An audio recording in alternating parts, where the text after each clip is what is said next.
sometimes the politics part is there, but nipa mfa so be the nipa benya oko hospital you see kejetia hospital kejetia market ya. Look at the way atimia easy congestion e Kumasi. Right off say yetiche oman ekeka asantiman chefa we ya ade abroni friend fiscal decentralization sika no 100 and nipa 10 e kwache e wo so obi enya 10 na po e wie sika omutene hwena no ohene ehwena no pe omu wie sika na po wie no onse set na po kronfo a de no wie o sika ko scholarship ko school emo bibia kwa ba emfa mbra mega TV and platform we eso Ivan Kyei Innocent any Listowel Kusi Poku Clashed live on TV SYZ Mugabe man seni show no eso inside politics na wutie nkoma omogba na hawa obusi edi omunkomo esifa in fact omu ewo sebi gidie pi edewo yewra John Dramani Mahama mu na omunim se papa no ebetimi aye dwuma no ama Ghana for eni agititre ne nse ya okopiem ewo Kuffour what I say Kuffour is it Kuffour yes any other market kejitia market any other marketer any rules or say obe complete within this year to next year there 2026 there na bibia den set ready mu so we na list wo comparison to NPP abanya itwami eho na mo ka say no take Kuffour any omianko ade ankana na ose otufo tekokoso pia onana bumi mwase ko besresre ekade bia bobolele sulala na omudi aye akwanya na se hospital anase market ayo but here president John Dramani Mahama de onhwe emasade ni enti se mod to etwane bi fejia wo be change akọ second year o onu babia GS near 4 what do 6 months ni the first year no kwa wonya nyiye afi no be ko second year onya kwa mechire se first no ko enim na second year number 1 osire na te na ko enim fi na 4 faba na 5 no eko obi sire ho sije no so kwese na samba eko de oti front no esire ho nti we first year no first year yes sign onko obi babia we are sure say first year no. Oh, I think that the signs are quite positive, and there is the need here by sustaining. That is the most important thing. Because I don't miss a culture here, but we are Ghana could do a tipping point and I'm for lose trust our democracy because not never be a co-wayward. And ya tuaba ama bayasasa na things are beginning to pick up. I think give you that sense of hope, inspire man for once again. Hope is coming. Confidence is coming once again. No, Nema Eshasi are turning around, and for me, I think that is quite positive. And the president so here some of the key strategic decisions are what take here, and also in line with in Semana Mamfoeka, especially at the executive level. SS is in the sort of spending a month for year, and I know that's sorry yet to say I say full allowance and then I say for what came off for me. Some of these things will be a Ghana and not in China who say yes, the government is indeed shouldering some of the burdens now over the years. Yet to Ghana for so inspire that particular confidence in Ghanaians. More than 100 million because 2022. You're spending over 300 million in some of these fuel allowances in for 2023. We spend over 500 million. This last year, 2024, the data is not out. But because of our election, it is 2022, it was 300 million. 2023, 2023, and a year over 600 million. Yes. So the 2024. And a data na my election year no possibly we could be running around 700 million Ghana cedis. You understand? So say oyisa de ni free was save on my no averagely no you can talk about 600 million ministers in appointees. Why 600 or more. Yes, 600 or more and a year save. But is it fair? It's fair. Na Mugabe say ade o makacho say nyansa bi anim. Na nurse ni ono I take hospital, yeah, you want and the salary 300 Ghana cedis.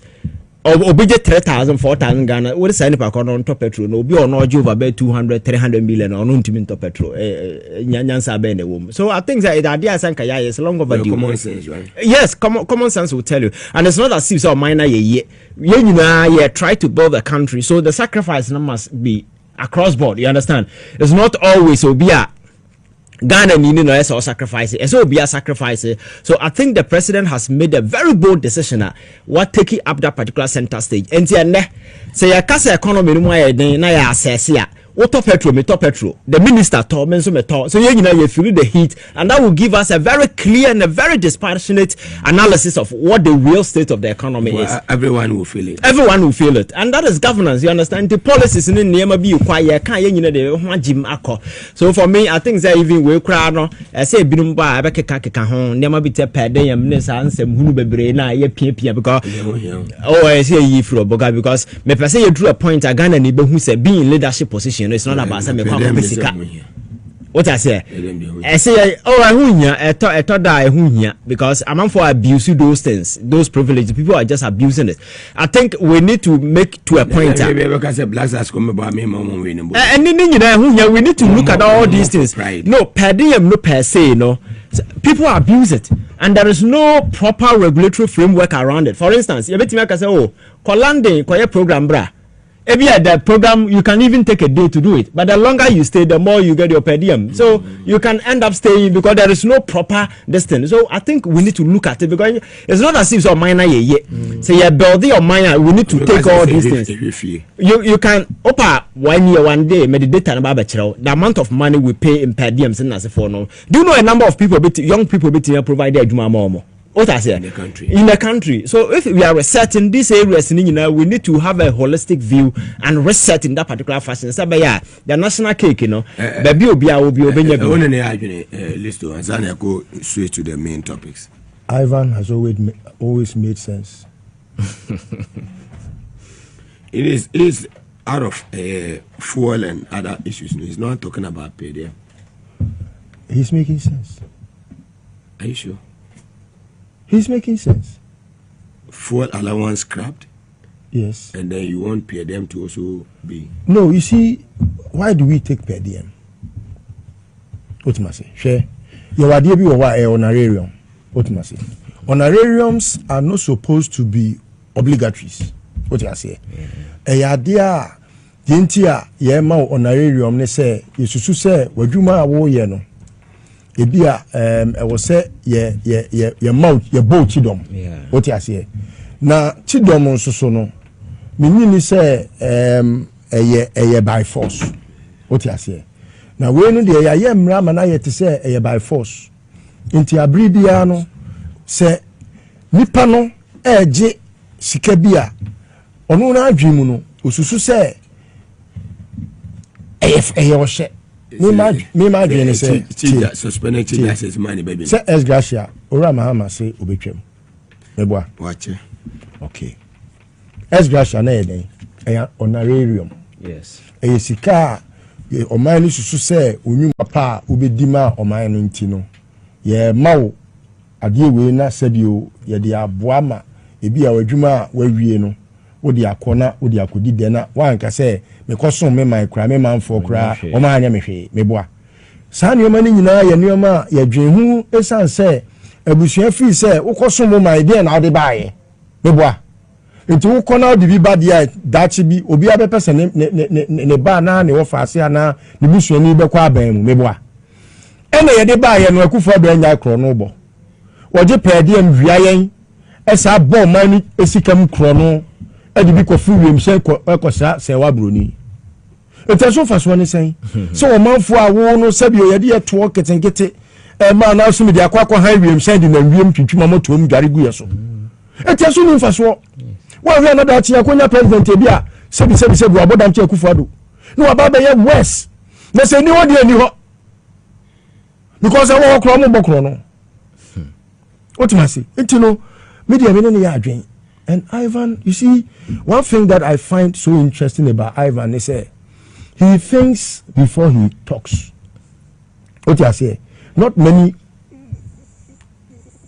persons in the communication space think deeply before they make comments. And you know, many yarding. But when largely, most made man see what they do.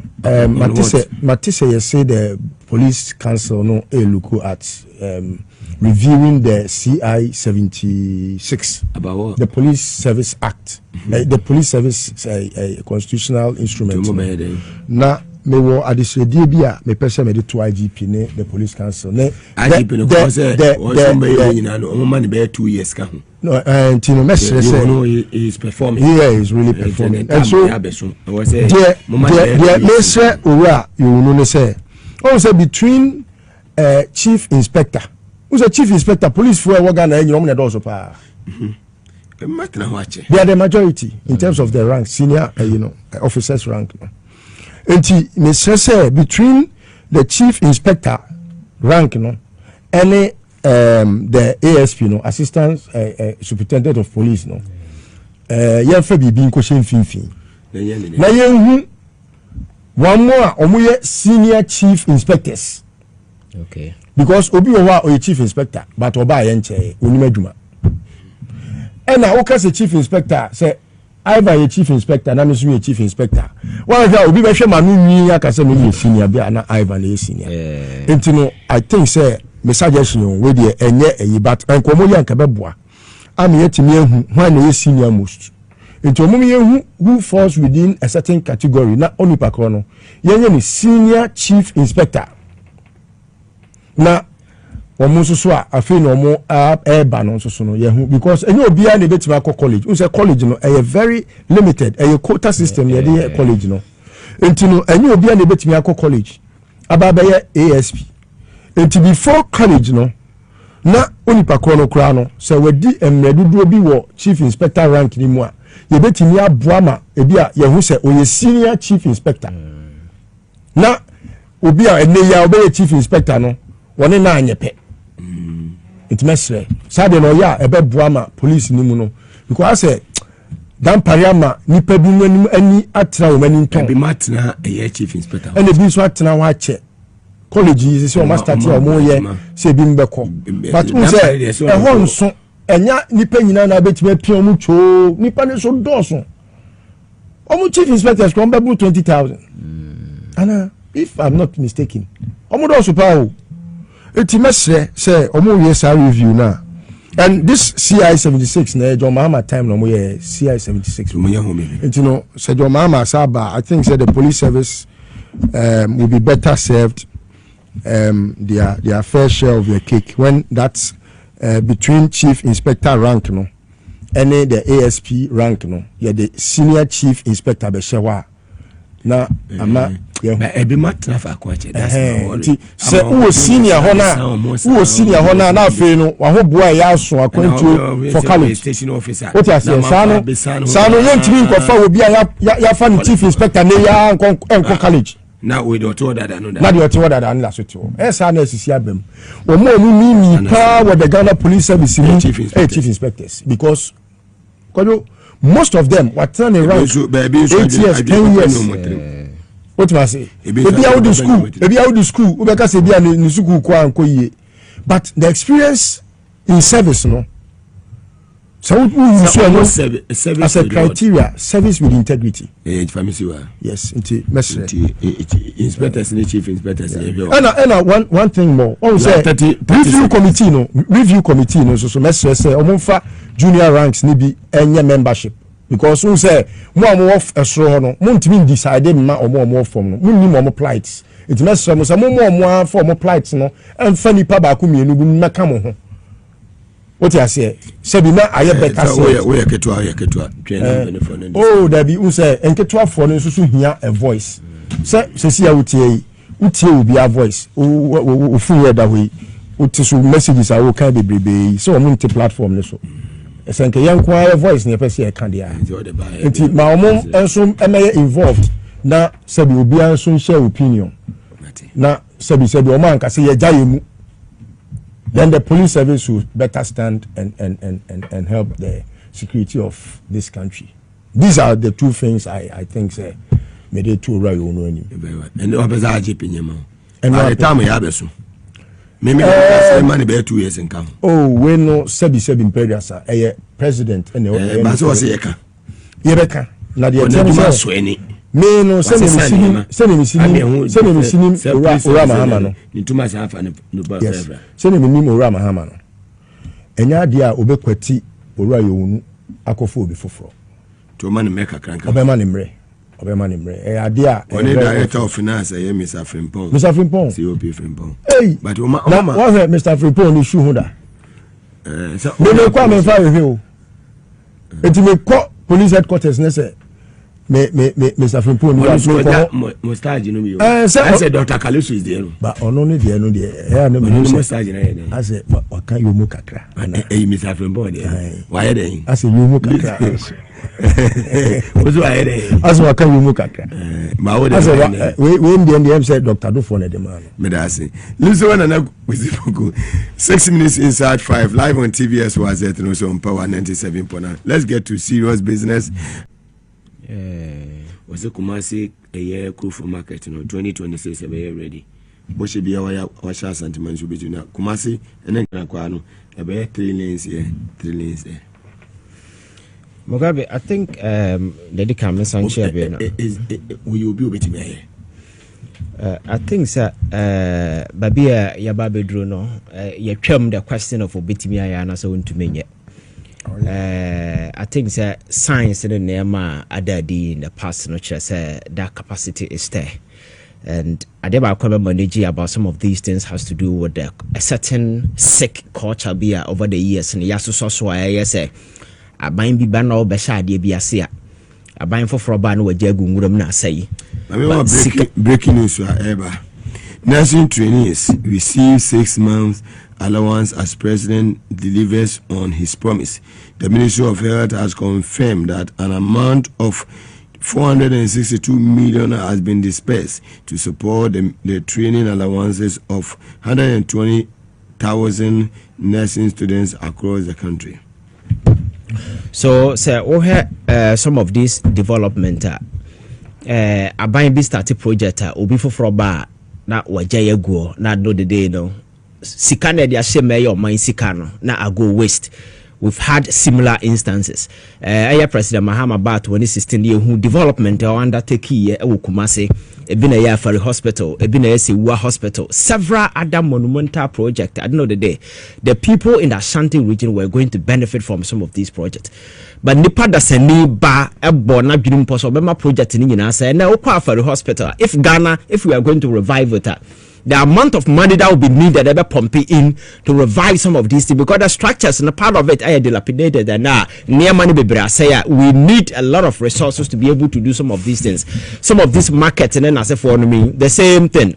Market are for the people. We need political inclination. It's about development. Money panel more constituency and answer district and answer region no a benefit no ya ba abro ne bayi na adwemoni ntino na ya sheda jagu ama ni nyina say and some of these projects are cost for 8 good years ya jama na say so when the president Mahama back now I go back to Kumasi and he has seen the need to revive some of these things. I know the day it is the people at the region that benefit and I'm happy because very often mekai say central region him for call president Kuffour do ka kire ne say mo pe development o ka kire mo so mo nto aba ma no enti no ono so forget we are forgetting that he's the president for the people of this country and you be oto aba ma and as obi onto aba ma Ashanti region president Mahama most of the project okoye how many your fence seat and we are Ashanti region. But he realized that the people there deserve development because they are part of this country. And of course, yes, our particular development, you know, they can't acquire more young Ukraine and who to go back. So there is the need for us to complete some of these things. But yeah, nipa so because governance is about human beings. Sometimes the politics part is there, but nipa mfaso be the nipa benya oko hospital you see kejetia hospital kejetia market here. Look at the way atimia easy congestion na Kumasi and the kind of impact I make a boost to market in the business and as a forum central region similar undertaking was going on and me na ya bo modern body na to go here so I think say and I make say he is reviving this kind of trust and confidence in Amanfo, because Amanfo abamu we got to a tipping point. Amanfo free say everywhere we cry now. Amanfo free say cool cry better than democracy, because the very core thing people expect from democracy, people were just fooling around that you didn't even see anything. But now confidence is once again returning. Oh yeah, Nema S oh yeah, Amanipa enya whole benefit. Kumasi Accra Road yeah, started Kuffour pencil. Every day, be able to draw your friend say, wait home. Contractors go home for almost bare 10 to 13 good years. And every day we are doing Kumasi Accra Road. Yeah. And I can't show Musi and a crowd would be a Utimusa. Just a new vision, new focus. And if the president has decided to make it a 6-lane way, accident very often this head-on collusion and as for you to certain extent but what I'm looking at a commitment and this kind of consistency and it's very, very important. Is one of the major road among for use and most of the accident is lives are claiming lives because of some of these things over potholes over sharp curve, be a narrow, not cars air running into one another, and as a form every day be out and radio. So I would say numerous accident I see Okroma. And I think that I'm happy say President Mahama coming back and we realizes that some of these things are developmental project. Yeah, a transcendent beyond generation, because if you're able to do this thing, it's going to be there for a very long time, and generations will come and know say this particular roadway as soon as not a say, but he decided to do it 3-lane way and atimia buama accident in as a forma very often ebano yetimi year free now. And I think that Amamonu should be developmental oriented, and I said development oriented. Young focus on key aspect of governance. Ebetimia buayen ebema nipa enya som faso because niema we ya Mahama ko Kumasi o kan hwasemi and me say enen nka kan hwasem. This thing should have been done long ago. Because the conversation we've had in the past, for instance, when we were talking about Afari Hospital, this is not the time and Sewa Hospital, Sewa Market should have been done long ago. But we had a particular government or no you can't even describe. They decided development and part of the agenda. They came to enrich themselves, amass wealth for their family and very few people around them. So development, they abandon all these things because John Mahama will be the person to go to Kumasi and say, so when the Ashanti region has been the Florida of the NPP, most of the vote but if I take you back to Kumasi today, there is no significant project NPP by Kumasi 4 has been very supportive of a Kuffour government. And way and more generations will come and remember say being part of the NPP the biggest investment I will Kumasi and now can for the hospital when John Mahama started, you understand, but and no crowd they couldn't even finish, and several other way KJT market is one of the monumental projects over the years, and Abana has decided when they had punching back on better my development development they didn't do anything. So I think that it's a wake up call actually said nipa Ghana for Obia politics I say emotions and that kind of is no longer part of our politics. It is about the Oyamani anything that the political trend that Ashanti region seem a bit changing because the people were taken for granted. Among for visa but now or more who say way power development now Obia Bano for the hospital Amawa. Sewa Hospital market and then as a form and these are life-changing investment will impact on the life of the people. Last American John Kumayare ya adia kanu Kumasi nanka for the hospital maybe that facility could have offered him help. You understand? We are one and I am only sick crying to so a crime so and obey jam. So you see some of these things it is about time who's whenever we are doing development we are doing for the people of this country. Both. And I said that is what I'm saying, sir. It's something that we need to do it once and for all. But is it doable? Why not? What? I didn't know to mean that he can. Oh, he can. With the oil money. me say when it comes to resources, money for funding some of these things, it's not a problem, not at all. It's even laughable for us to be talking about where to get money from. We can get money. The thing is political commitment. Nipa very often obeyeno na sika afa nchen ko ba bi no kra no na uyembe sew. So if today the president has accepted, he said this is what he want to do, I think Ghana for nyina bebo na baso, because it is about development. Ghana for benya so mfa so Ghana ni bia no okrom ha obekasa akra ni Kumasi road o use bi 2 years was Asante for benefit more in NDC than NPP. Oh, na say there is quite obvious. Na me catch you say uko Kumasi a wound to me as an individual, the amount of money that was invested in him is bigger than a single project in Ashanti region. May I say, and all the projects, yes, was it, and also on Power 97.9 FM. His Excellency John Dramani Mahama, President of the Republic, or to Ashanti region, or that man for us, so much to Aba, as President of the Republic. It is a more kind of Kumasi, Asanmamba, Listowel and Kusi Poku. Jumedia Mekasawa Seno. 2 o'clock here, any obey. Until now, America cra, ewo and I was saying, Mammy, 2 and among.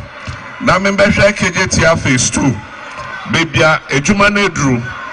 Now, many contractor for no and Casa. Many Omokasa and so. Almost the Jumane drew, a Jumane drew 66% completion.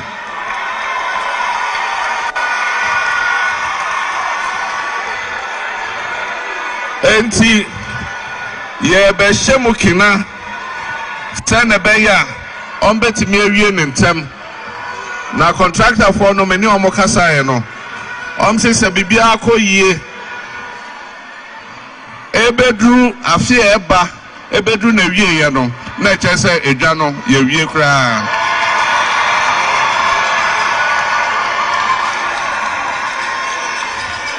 na what shall say, Jano?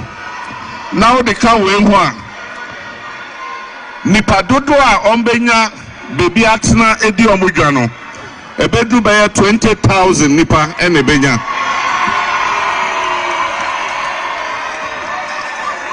Enti yama memo eni yenu yamano ana omudijwa woho ye omufi ho se yebesi phase 2 no.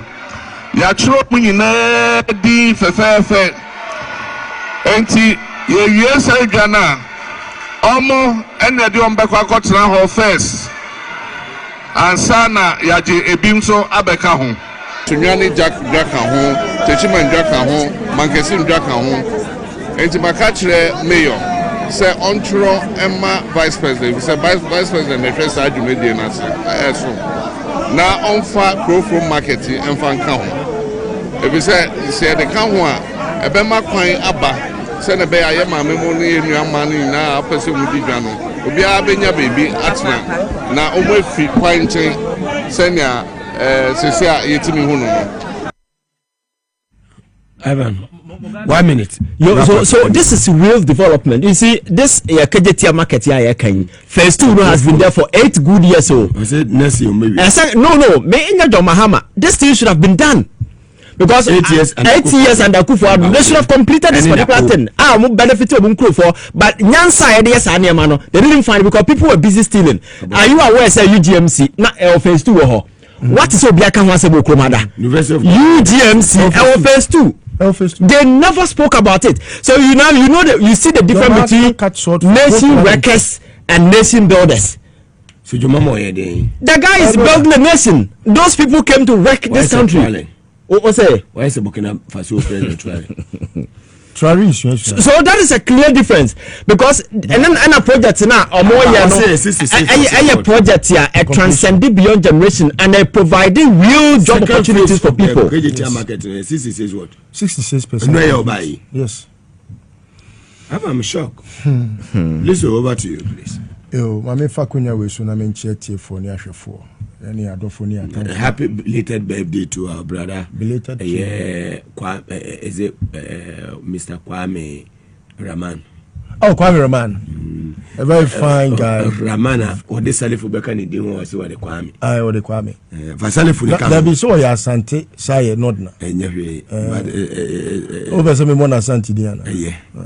oya Asante ne mami Asante ni fantastic eno so se kutu se bam ni tima bobew mami cheche for adofo ne atamfo o ma gibra mo hwe sa kasamfo nyini a yetesu yi and thanks for the privilege also Morabi Eyana Mahama doesn't cease to get some of us to like him the more. He always makes or creates the opportunity say no sanse or that already. Now empenifo say esen ehu srefo a ene srekire no.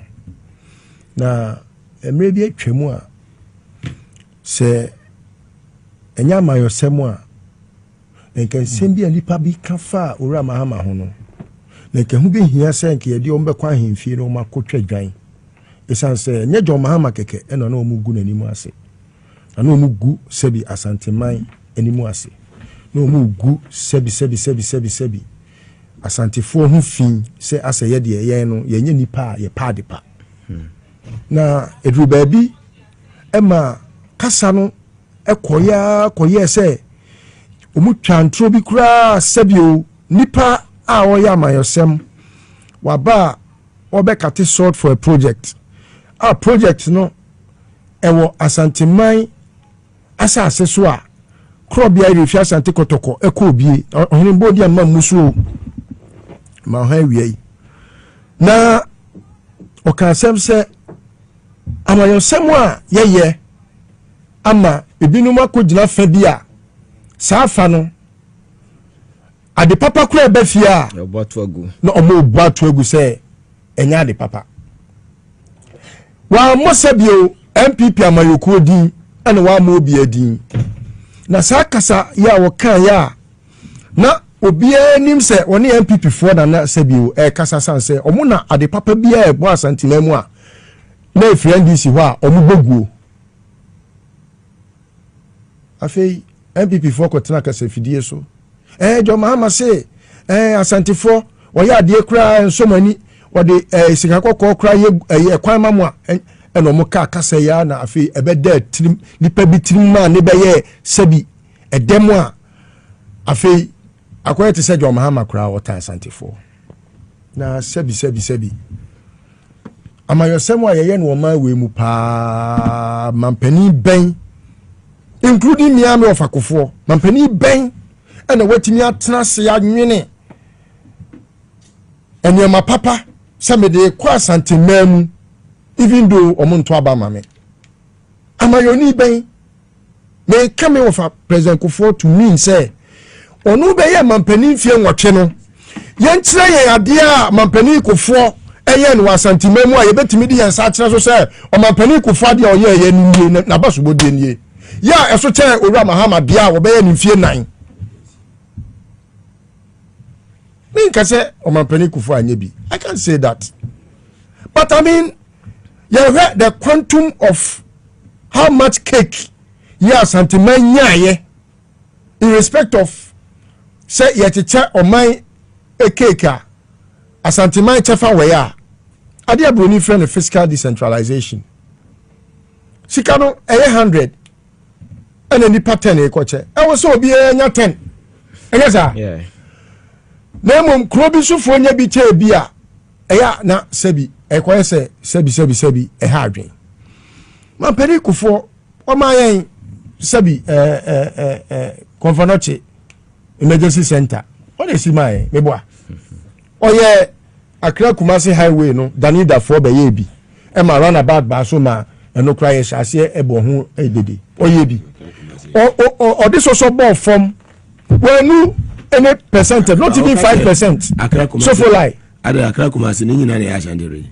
Are you talking about Ashanti? There be saying here. Let's be fair to our viewers and our listeners. We are being fair. I'm being fair. Listen, because the Mahama can't so be Kumasi Accra highway no. One can say Kumasi Eastern highway. We are talking about Ashanti. Ashanti we say President Kuffour. Kumasi Accra. President Kuffour Oyebi. President Kuffour. Emergency word. Emergency word. Give me two. Me say oye Accra Kumasi any President Kuffour na dey run about by yekunku nipa yekoyi run about. Number 2. Kumasi run about 2. Listen, now who you Kumasi ni chemi? Na me say Kumasi highway na President Kuffour. Me say President Kuffour. So for like so the asobo form. What ye dey? Or the asobo form. What ye dey? Or ye 5%. What he? So for like. And what ye dey be? No, we are talking about Kumasi. Listen, let's paint the picture clear to our viewers now. No. We are working Kumasi as I'm not misdirected. Let's be specific. Don't let it paint a different picture out there. The picture is clear. Picture not. So print that picture for the listeners. I'm trying to let the listener understand. Say, Diempo Kuffour no, he is not better than Mahama. Into the no Kuffour ye, and the Kuffour do ye. And I may just say, Kuffour the ultimate ye no. Osa be a buankra, but when we aka.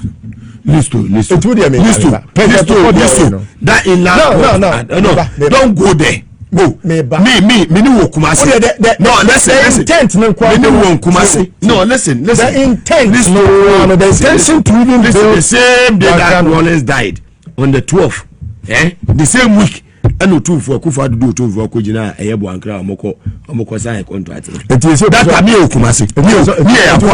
Me fire way back 2020. Where are they? Why are they? Accident and emergency unit in Konfanoche finish. Okay, why be? No, who are kind? No, and I make us some make a woody matching here. There be one of them, Mama one finish a Kuffour do nothing. Kuffour do the same patch, it's me funny man. Kuffour do Kuffour. Me can the person. Kuffour do 8 years. Kuffour's 8 years. Nothing. Apart from the emergency. Me a very serious man. That's all that I know. See, on cardio. I said, "Why are sentiment in this year? We are prep college. We are Adventist." The point I'm trying to make, you know, ma akoye to say, Omampeni Kuffour sebio. Me jitu say he could have done better. Yeah. But men change soon see baby say Omampeni Kuffour so am sentiment for so that menye because the obetimi aye no ye no just enso ni and to me too me kata me nikura me to make an choice Ivan what they say Tepa government hospital Kumasi Mahama military hospital Mahama. So that is the point he's making. No. So you yeah, see, that is the same point he's making. We are saying the same thing. Yeah. We are NPP there. What about NDC? Your mama here be a the Canada Fonte. As a man make an okay you. Maybe I know me. NPP there about NDC. Minim say. To me mo near me. Mugabe. As a Kuffour you who offend the say. Omampeni da Kuffour. Osaba so body a na baso body no say eyeduku a debo na John Mahama de no say kutu say bam eso papa fe na okasa eno na make ya wo so de ayi ababe famu a wate ye tiene say ye fan chenchen can go straight ye tiene say abra President Kuffour e chance ye krampo say oba be bibi wa santime mu no na wo say ye hu demonstrations and waba no everyone chrome till all because time or President Kuffour and I just say be a person bibi or cabinet meeting and Kuffour domine those times I remember but John Mahama na NPP for got radio so say or no asante for no yeah no ntino ya say or no akojina baby say asante for be the go the year every crowd so recording me say omo mother ko pe ewo omo TV so na nka Ghana fo nyina hu say John Mahama kra say on pass asante for asem nipa on pass asante for asem hwe adwuma wa ye okejetia Kuffour couldn't even dream it onu po any chrome he couldn't dream it hwe adwuma President Mahama ye no Formina Hospital hwe Kumawu Hospital hwe ye friend say Tepa hwe aferi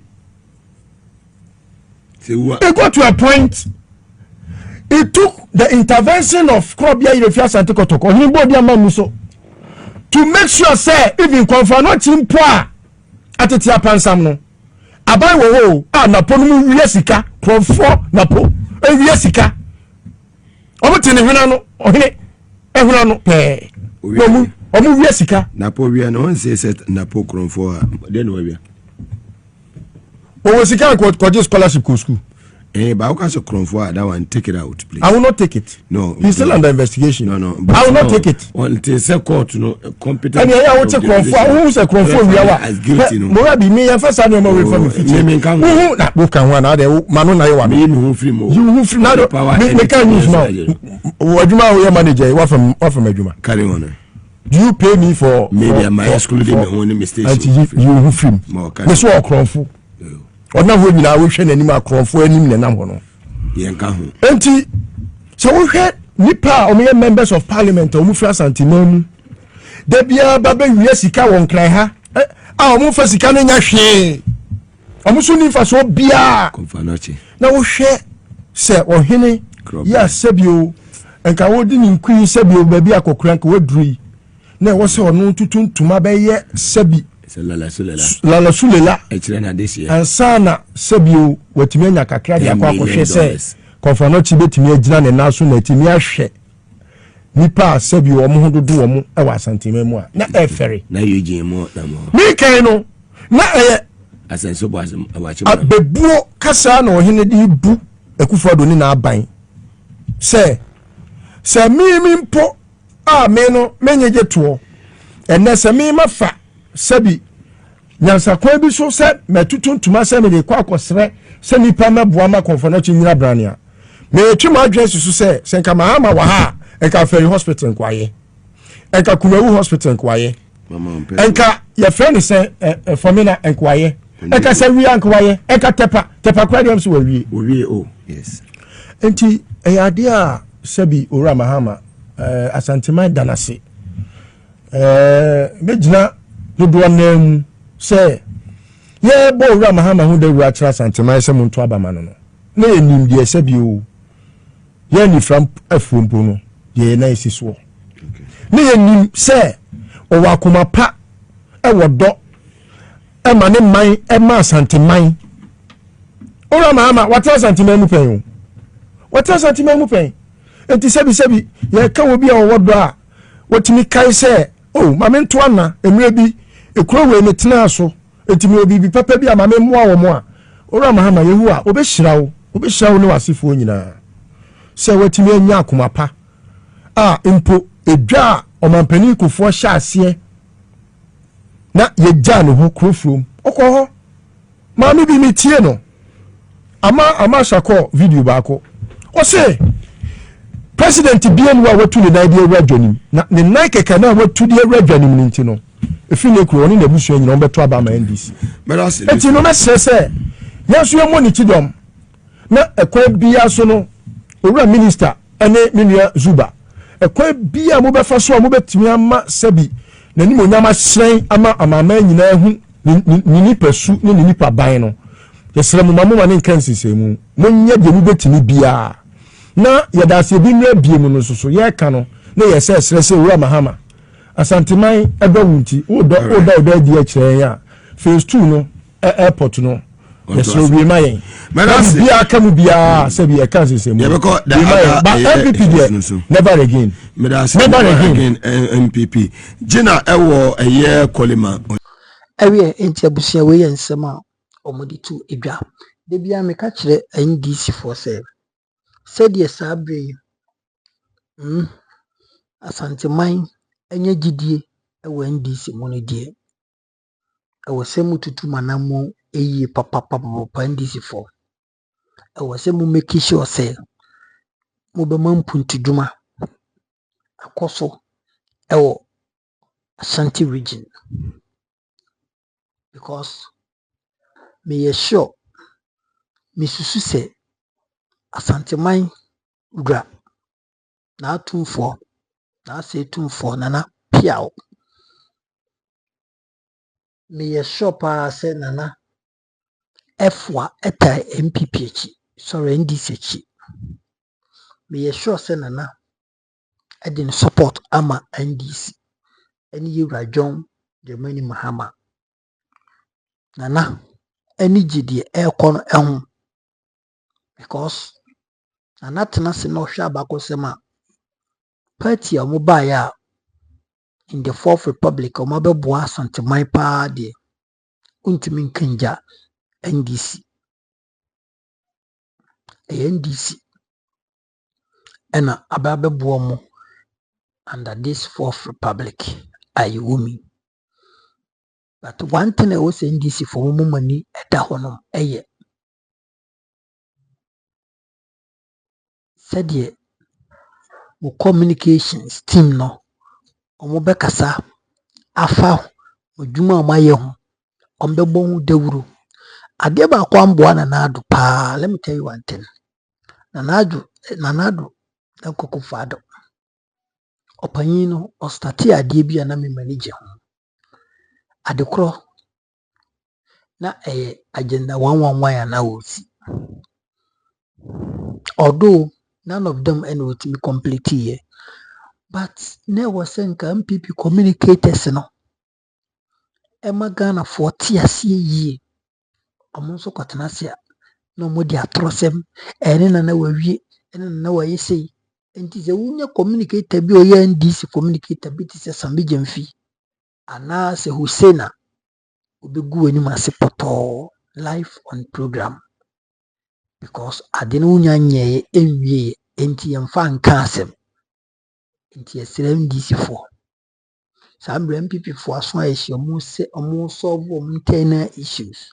Nti mom take that opportunity no na momfa nyɛ den ɛma temamufoɔ hu dwumadi a modi ɛde aboa Ghana ɛne Asanteman. Mon take that advantage no na momma sɛbi eburusi binyado Ghanafoɔ nyinaa hu sɛdeɛ mo aba a mobɛboa Ghana man. Yɛmfa no kɔre nyɛ adwuma. NDC foɔ ba kurom ha adwo. NPP foɔ so kakra adeɛ a wei esum amanneɛ koka yɛwuo ɛne tax bu yɛ kwan o. Nso yɛhu ade papa no mo de tax no ɛyɛ. But nhyira nka Nyankopɔn sɛ NPP efiri so NDC baeɛ. Sɛbi kurom ha adwo kakra. Na ano ada kura ɔmo de tax ɛbɛto 1 litre of petrol per litre. Ɔmo de tax to so kura no kɔ the pump a petrol price no ana diesel price no still na ɛwɔ form a ɛnduru deɛ na NPP form te so a na ɛwɔ so. Go and check. Andrew nti no that serves as correct say NPP aban ɔmo ɛyɛ aban a ɔmo fa nipa ɛnyɛ hwee. Ɔmo yɛ aban a sɛbi eburusi binyado ɔmo ɛndwi nipa ho deɛ ɔmo bɛdie. Ɔmo sɛ party no ɔmo free so party na yɛbisi basaa saa na tie. Ɔmo te so no sikadie ne na ɛdɔɔso ɔmo ankasa ɔmo ho kora no na ɔmo edidi sika gye ɔmo ho. Nti ɛnyɛ nwa sɛ nnɛ ɔmo mature men ɔmo delta force ɔmo vigilante groups na no ɔmo sɛ ɔmo agyae anyɛ gu no ɛne mehu news feed bi a na ɔka sɛ Fred Blaze or Nana-Addo or advice. I mean, this is what happened. Fred Blaze ɔka kyerɛ Nana-Addo sɛ bra Nana-Addo ɔka kyerɛ ne sɛ anaasɛ ɔno kaa sɛ yɛngu vigilantism no Fred Blaze no Nana-Addo ɔka kyerɛ sɛ nka ɛbɛyɛ a nka ngu no ɔmo ma ne nwɔ hɔ. It is never true. NPP foɔ ngu vigilantism ne nyinaa ne sɛ ɛyɛ sikadie ɛne abandon. They abandon them. Ɔmo rubbish ɔmo. They didn't think of them. Ɔmo andwe ɔmo ho da sɛ ɔmo wɔ hɔ nom ɔmo nya tumi ne wie no na aka sɛ ɔmo de ɔmo bɛbɔ cheskelen. Nti ɔmo didi gye ɔmo. I'm telling you ɔmo didi gye ɔmo. Nti ɛno na ɛde ɔmo abɛwie saa baabi ɔmo awie. Nti NPP never dissolved their vigilante group. Na meka kyerɛw. They never dissolve it. Didi ɔmo didi gye ɔmo no ɛna mpanyinfoɔ no tena ase hu sɛ dabi yɛnyɛ nkwadaa. Yɛde mo agye tumi. Yɛaboa mo yɛde ahoɔden apem. Esi dan na saa bere mo yɛde mo abɔndan yɛ. Nti that is what really happened. Alright, so my info is Hanum a number one authentic platform, negative, Yankupon Koswa, Asia, Meso document betum. Now I like it within our share now for and you be a macro, bye bye.